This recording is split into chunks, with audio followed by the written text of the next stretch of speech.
And if there were falsehoods on that stage, and it's not an if because many of them have already been reported out. There were many falsehoods. Yes. The question is, though, why didn't the president take advantage of those moments to step in and answer to the opponent on the stage? That was a question I had.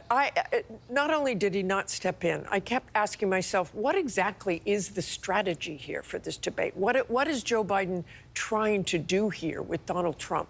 We talked earlier this evening about how things can go wrong. They didn't seem to have a plan for things going wrong. You mean the Biden team? Yeah, the Biden team. Or Trump telling all those mistruths and lies over and over and over and over again. Joe Biden didn't really respond to that. The moderators didn't really respond to that. I think that was something CNN said they weren't going to do. But it's just that strategy. What was he trying to do? What was the intent of Joe Biden's debate? And I didn't ever feel that they really looked at the American people. You know, millions and millions and millions of people watched this debate tonight, and they wanted answers.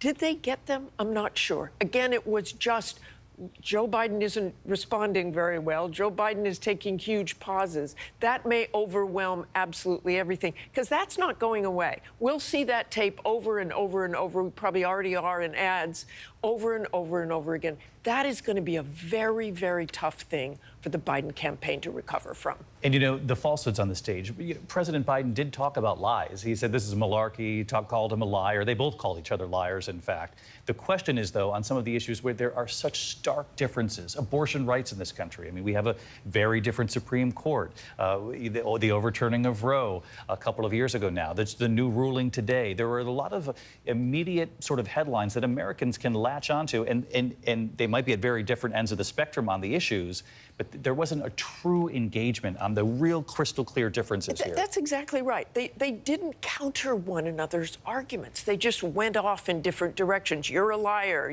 You have the morals of an alley cat. They didn't actually settle into those issues and help voters make a decision on their very, very different views of things. Even Afghanistan. I mean, I think no one really knew what they were talking about exactly, or Iran, or, you know, I did this, I did that.